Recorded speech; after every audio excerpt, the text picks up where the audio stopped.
From the New York Times, I'm Michael Barbaro. This is The Daily.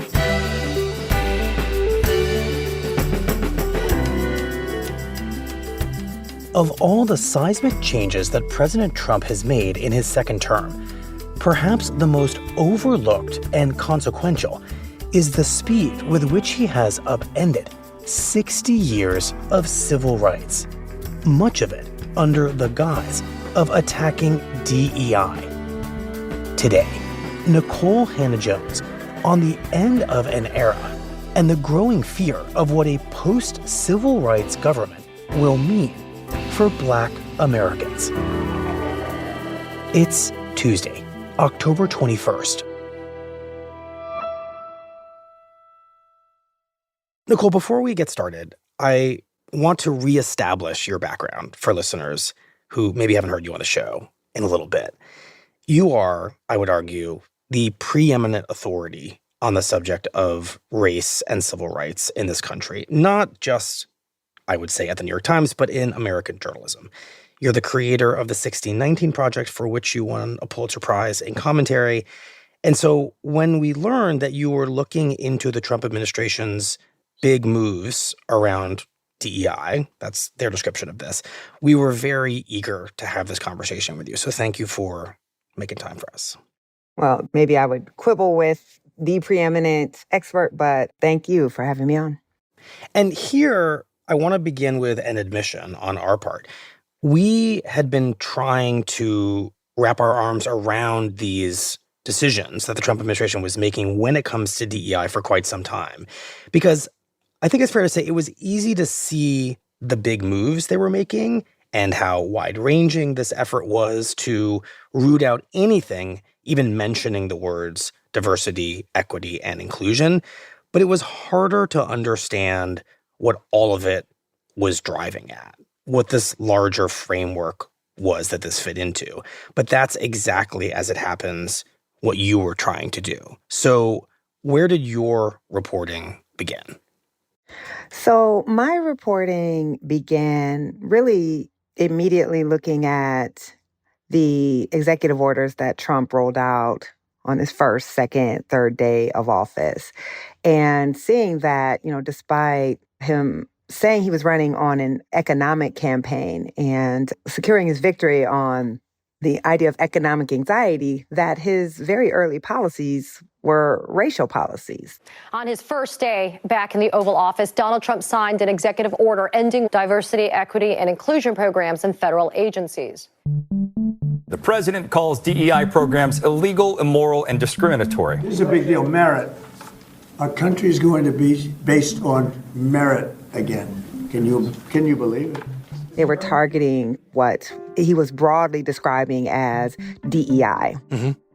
And one of the very first things Trump did, President Trump revoked an executive order signed by President Lyndon B. Johnson in 1965, which stipulates that employers can't discriminate against job applicants or workers on the basis of race, gender, and other protected on his second day in office, he rescinded an executive order that Lyndon B. Johnson had issued as part of the civil rights movement in order to try to enforce against employment discrimination. Mm-hmm. And so what Trump does is he repeals that order. But he repeals that order by calling it illegal DEI. And my antenna immediately went up. Why? Well, because it's clearly not DEI. DEI is something different. And presumably didn't even exist back when Lyndon B. Johnson was president. Exactly. And so I was really startled that one of his very first acts was to rescind this executive order that's trying to enforce civil rights law, but also that he was labeling it DEI and labeling DEI illegal. So once your antennae are up, and your sense is that the president's campaign to go after DEI is something else, what do you do? What do you see? Well, this was day two. I'm a magazine writer, and so I don't cover breaking news. You take your time in the best possible way. Right. I try to sit back and really see what's the larger story that is unfolding here. So I'm just watching everything, and a lot is happening in those early days. As of 5 this afternoon, every federal DEI office in the country got shuttered. DEI employees woke up this morning and found out their emails are suspended and they've been put on leave. NBC News has learned that the Defense Intelligence Agency has ordered a pause on all events related to MLK Day or Black History Month. Juneteenth, Pride Month, Women's History Month, Holocaust Remembrance Day, all paused. You were seeing kind of the purging of federal websites that were talking about Black first or women's first. The National Park Service has removed a reference to abolitionist Harriet Tubman from its webpage that's dedicated to the Underground Railroad. Military websites also taking down tributes to the legendary Tuskegee Airmen, the fabled Navajo code talkers of World War II, and Ira Hayes, a Native American and one of the Marines who raised the flag at... There was a lot of erasure that was happening in a lot of different ways, and this blitzkrieg of targeting of all sorts of efforts to really catalog the history of this multicultural country. So I'm talking with my editor, and she's really wanting me to do a story that is cataloging that erasure. And I thought that was important. And yet at the same time, I'm also looking at what's happening across all of these different federal agencies. And I'm like, there's something much, much bigger that's happening here that is more than erasure, that's actually about basic civil rights. Well, just explain that. What exactly did you see happening across federal agencies? So the first sign, like I mentioned before, was the rescinding of this civil rights era order against employment discrimination. And then it quickly got deeper than that. So the Trump administration said they were going to slash 90% of the staff for this civil rights enforcement arm of the Department of Labor. The Trump administration was also gutting the civil rights division of the U.S. Department of Education, threatening to, lay off all of these civil rights lawyers at the Department of Housing and Urban Development, going agency by agency and making it impossible to enforce civil rights. So, for instance, Lee Zeldin, who's the administrator of the Environmental Protection Agency, he announces that the agency is eliminating all 10 of its regional environmental justice and civil rights offices. And I'm noticing how in these orders and these actions, Trump is conflating DEI with civil rights. He's treating these two as the same thing. And so it becomes pretty clear that he is using DEI to attack civil rights. Well, let's just define these terms. In your mind, the president is using the concept of DEI to pause, reverse, in some cases it sounds like perhaps even eviscerate civil rights. But quite simply, what exactly is the difference? Because clearly there's a strong relationship between the two. Civil rights are laws and legal protections, mostly passed in the 1960s as part of the civil rights movement, that exist to ensure basic and essential rights. So these laws protect our freedom of thought and speech and religion. And typically in the United States, we think of civil rights as protecting minority groups from discrimination. So we're talking about actual rights.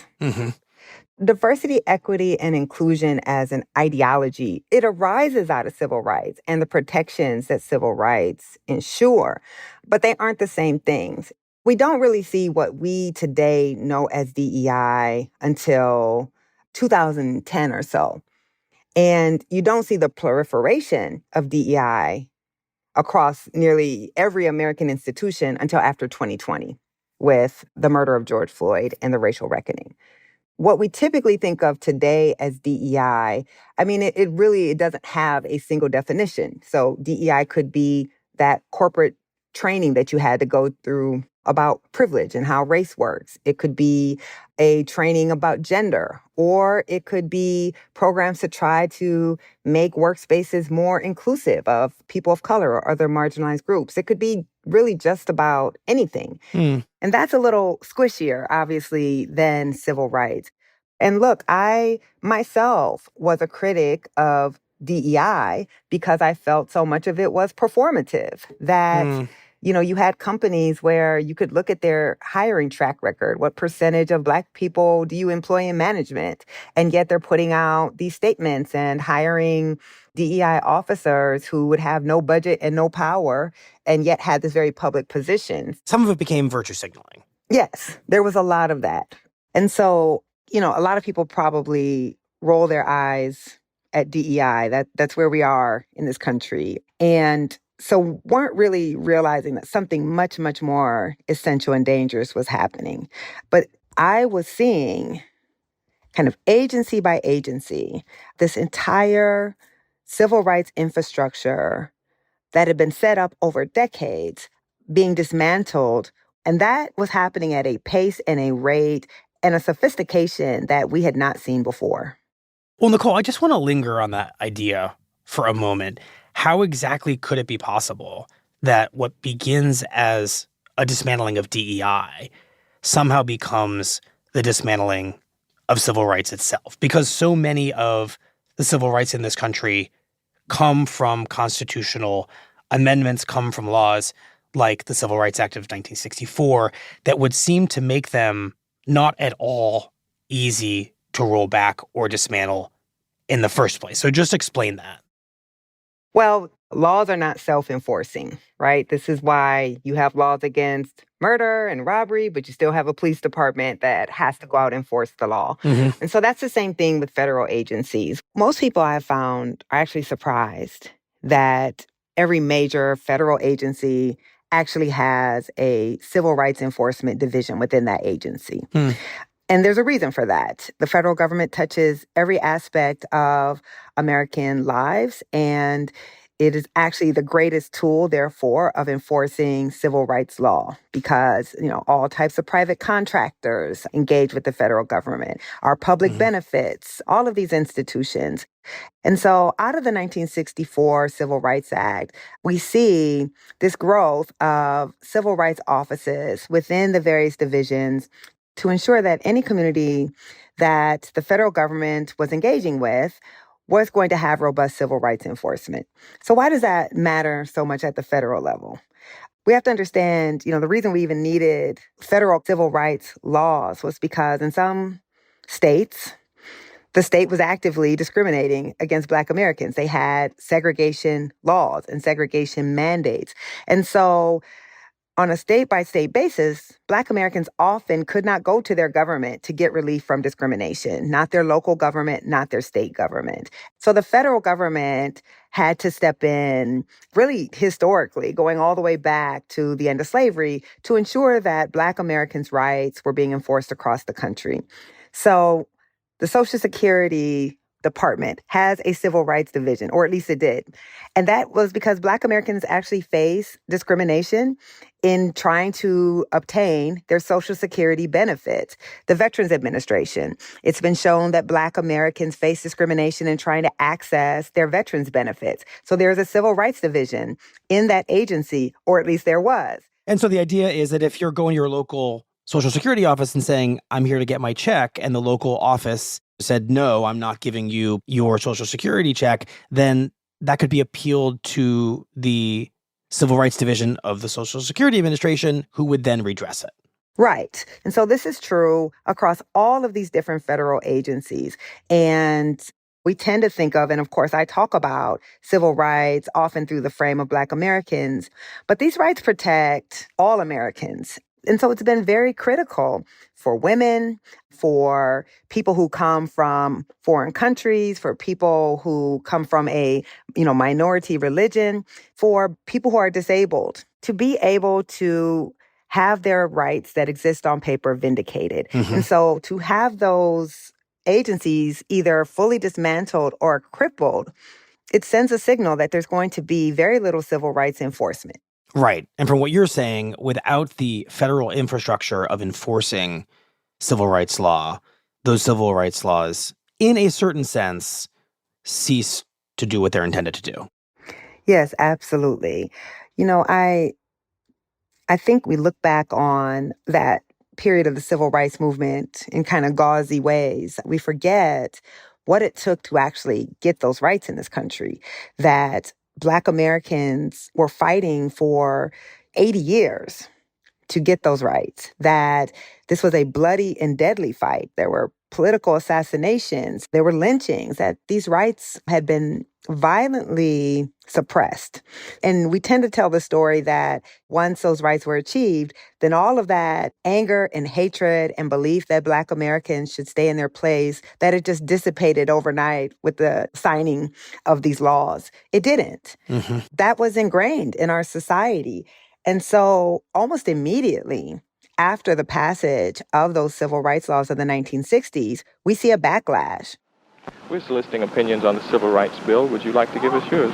I sure don't like it, that's for sure. I don't like it. I think you're just trying to put something on us that we don't want. And I think this is the most ridiculous thing that has ever happened. Almost immediately, we see a movement that says these laws are too onerous, that it's victimizing white Americans who have the federal government prying in their business. Why can't the federal government leave us alone and give us our schools? You started to see, for instance, restrictions on efforts to integrate schools. We want no trouble. We don't condemn these Black people. They are human beings too. We understand that, but we want our school. You see, within a few years of the civil rights movement, a Supreme Court case challenging affirmative action programs in college. Today, there was talk of white and Black, in particular the rights of the white person. This was not heard before. I, as a white person, am discriminated against because of, reverse discrimination. So I feel and you see, the Reagan administration bring these anti-white, or what they would call reverse discrimination, findings through the Department of Education.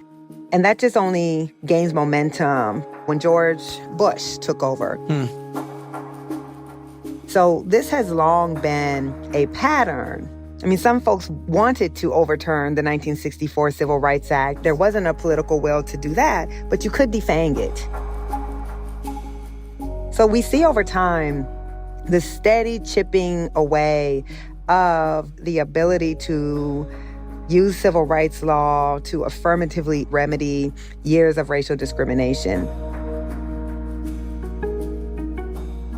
And under Trump, you kind of see this 60-year vision meet its perfect moment.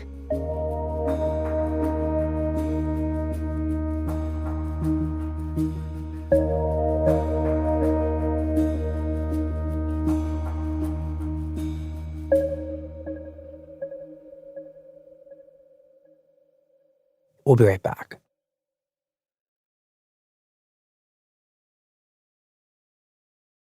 So, Nikole, take us more deeply inside the Trump administration's dismantling of these civil rights enforcement mechanisms in federal agencies and how it starts to, we think, impact the ability of civil rights laws to actually do their intended job. So we can look at a place like the Department of Education, which, despite what the Trump administration says, the Department of Education does not set curriculum. That's set at the local and state level. It doesn't hire teachers. More than anything else, the Department of Education exists as a civil rights enforcement division. It really exists to enforce and ensure the rights of students. But what you've seen under the Trump administration is they shuttered most of the regional divisions charged with enforcing those rights. So what does that mean? One of the major things that the Department of Education does is it enforces the rights of students who have disabilities.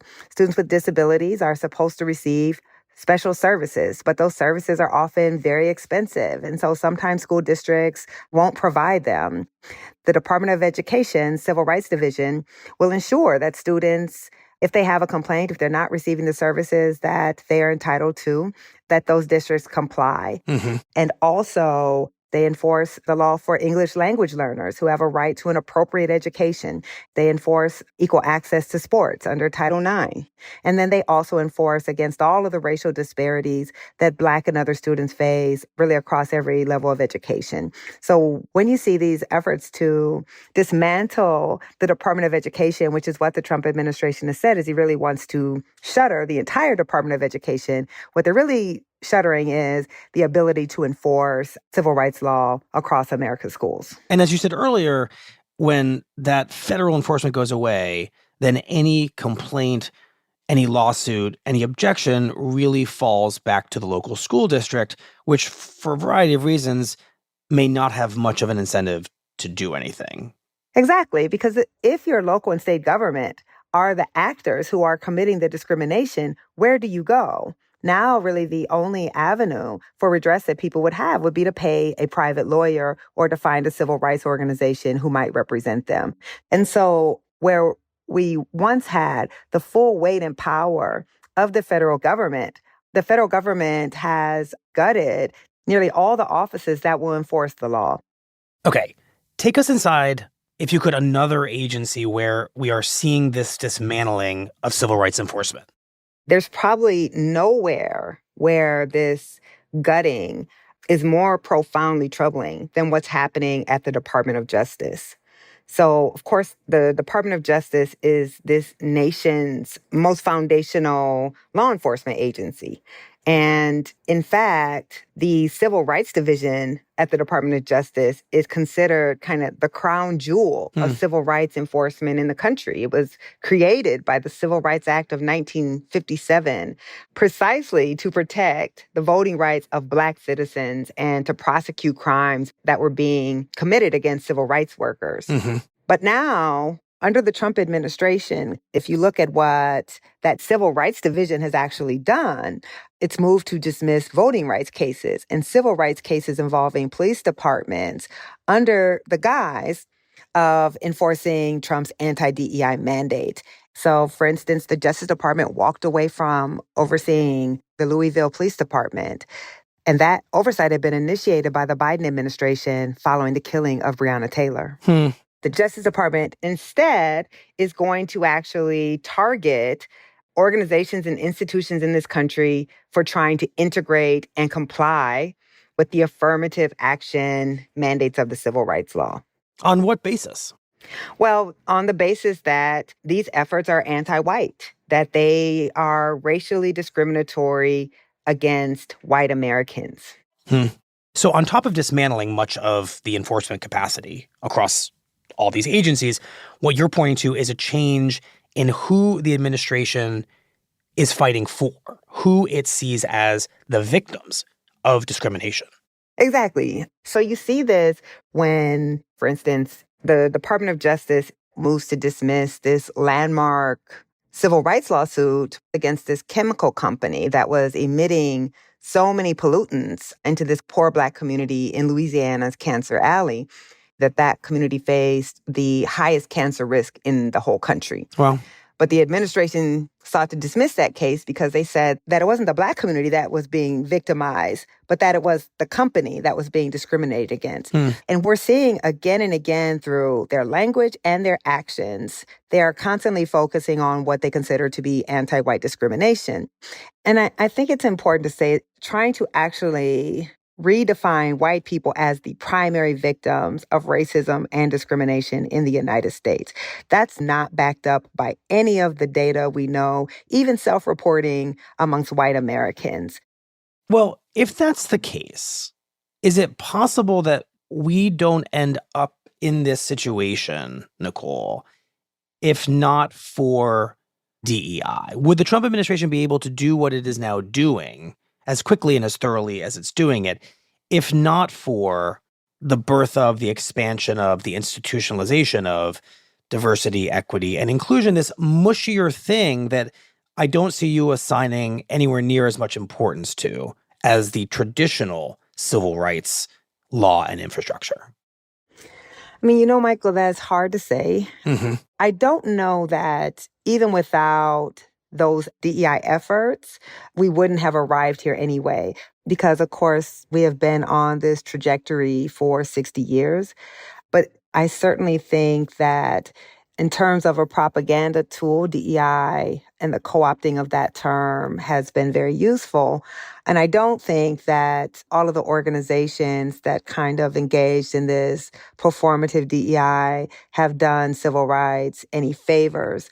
Because I do think, Michael, and the polling shows that there was a wariness with DEI amongst some circles, that there was a sense that some DEI practices went too far. I don't actually think it's a justification.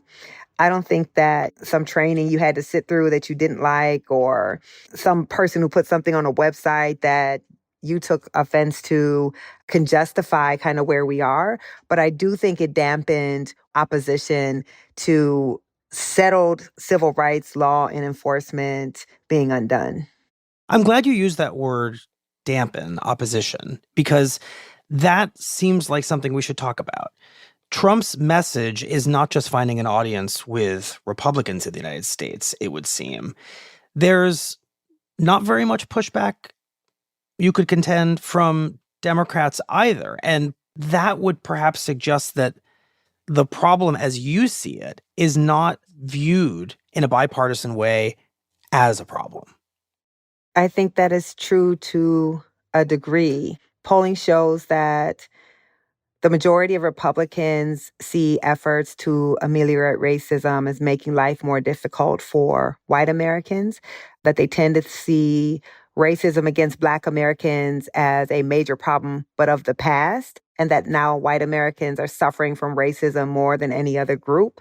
But more surprising, I would imagine, is the fact that since the time of the 2024 election, polling on racial attitudes showed that the percentage of Democrats who believe that white Americans benefit a great deal from advantages in society that Black Americans don't have has plummeted 15 percentage points in just 2 years. I don't know that we can blame that on DEI, but certainly there was some societal force that was leading white Americans to say, okay, maybe this has gone too far. And I think that there is a significant constituency who doesn't really want to talk about race anymore. And that while they may not agree with other Trump policies, they don't actually disagree with these that much.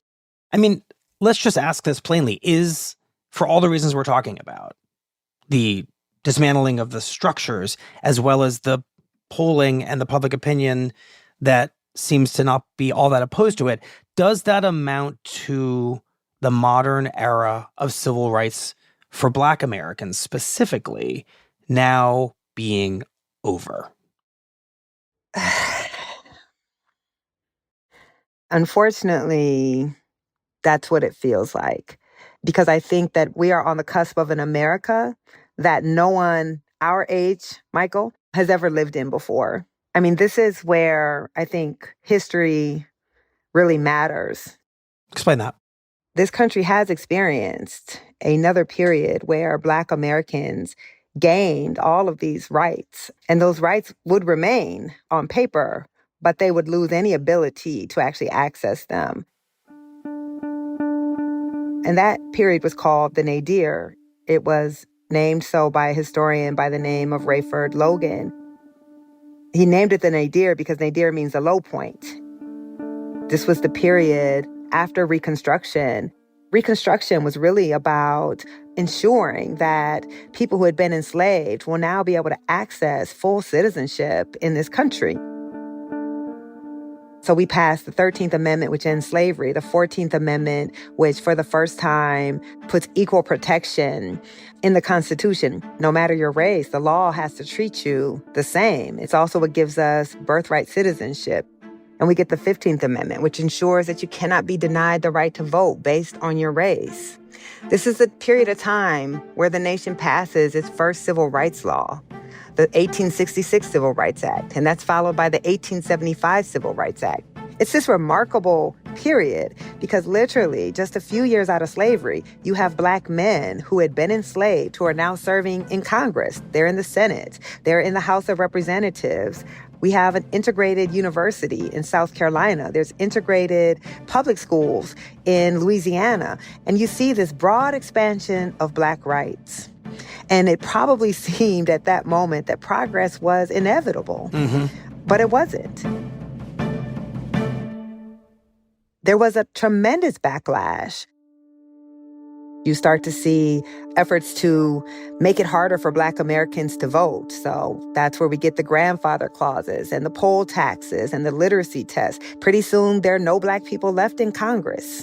Then you see things like Southern states that had integrated transportation and integrated neighborhoods start to pass laws of segregation to tell Black people where they could eat, where they could go to school, where they had to sit on a train. And the Supreme Court upholds that. Mm-hmm. So we have this great expanse of rights. And then just as quickly, those rights, one by one, are removed.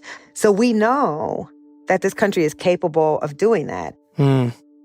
I mean, we are commonly taught about the civil rights movement as this achievement, a time that we should be proud of, without really questioning why the civil rights movement had to be fought in the 1960s in the first place. The civil rights movement was not an effort for Black Americans to attain their rights, but to reinstate them, to get those rights back that they had achieved a century earlier and that the Nadir had erased. And so as I'm watching everything that's unfolding, I just couldn't help feeling like we may be at the cusp of a second Nadir. You're beginning to do this, but I wonder if you can describe, if a second Nadir comes to pass, what does it look like, given the progress that has been made in this country over the last many decades? Almost by definition, correct me if I'm wrong, the bottom of a second Nadir looks tremendously different than the bottom of the first. I do think you're making an important point that obviously even with the first Nadir, they didn't reinstate slavery. So all progress was not erased, but a significant amount of progress was erased. And I think when we look at the landscape that is being created, not only are companies losing an incentive to try to integrate, but they will actually be penalized if they do. So Trump has threatened to investigate law firms that have integration programs where they're trying to diversify the profession. I think only 4% of lawyers at all law firms are Black. Compared to the fact, we should probably say, that Black Americans make up about 14% of the population. Exactly. So if you are going to actually say that you will investigate law firms if they're trying to integrate, that could lead to a scenario where there are almost no Black lawyers. We look at medical schools. The America First law firm, which was founded by Stephen Miller, Trump's right-hand man, is sending letters and filing complaints against medical schools saying that they are discriminating because they have race-conscious admissions programs. If you look at the settlements that Trump is making with Columbia, for instance, or the demands of a place like Harvard or Brown, they're also saying, we have to look at your books. We need to see the test scores and race of every person you admit, as well as all of the hiring information on everyone you hire. Well, if I am a university, I'm going to be very reticent to hire too many Black people or admit too many Black students because I may meet the wrath of the federal government that is going to say that I violated the civil rights law. So if you look at the fact that he's saying DEI is illegal and that companies that they believe are engaging in DEI are violating the law and could face criminal prosecution, you can very quickly imagine a world where it is exceedingly difficult for Black Americans. Mm-hmm. And so I think about, reading Ida B. Wells' diary.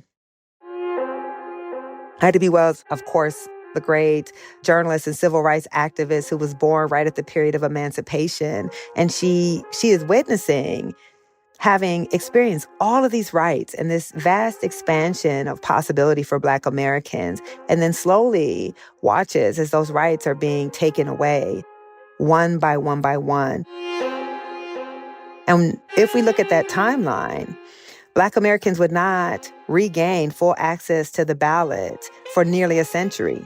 We wouldn't have another Black senator for nearly a century. The University of South Carolina, which was the only integrated public university in the South at that time, wouldn't reintegrate for nearly another century.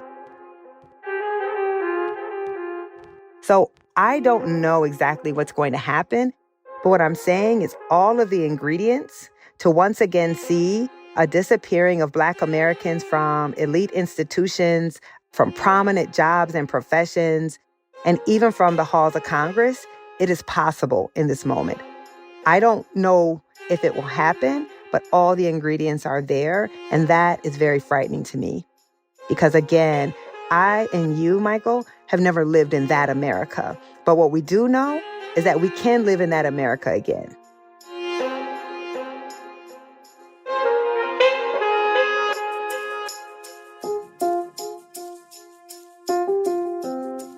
Well, Nikole, thank you very much. We appreciate it. Thank you.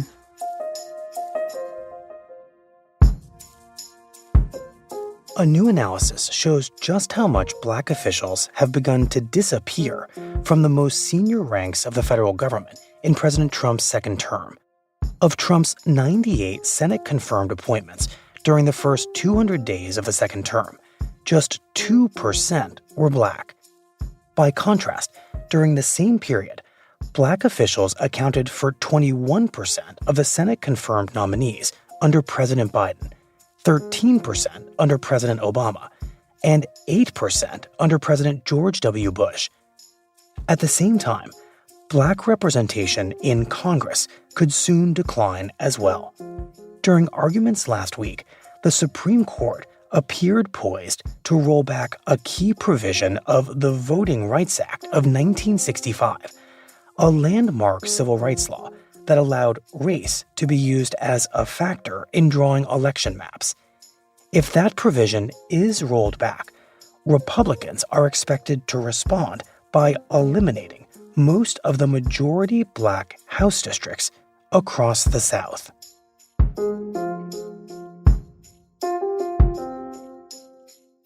We'll be right back.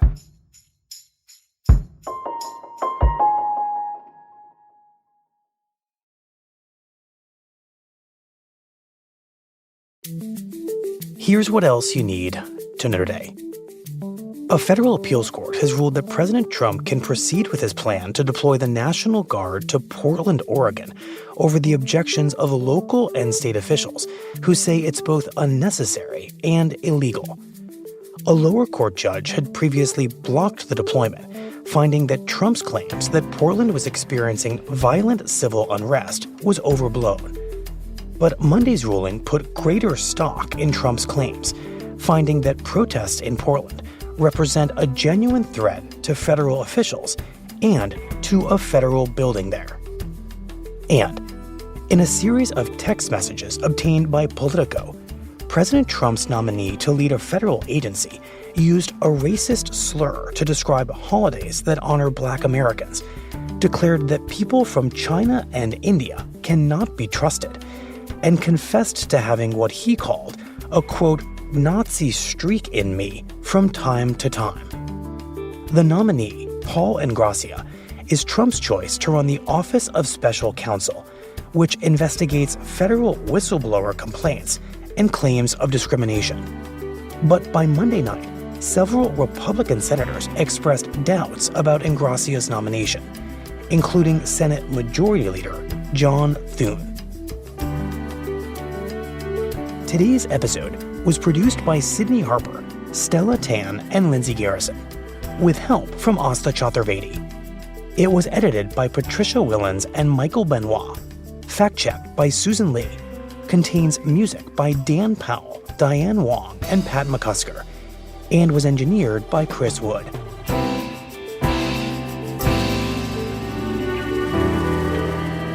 That's it for the Daily. I'm Michael Barbaro. See you tomorrow.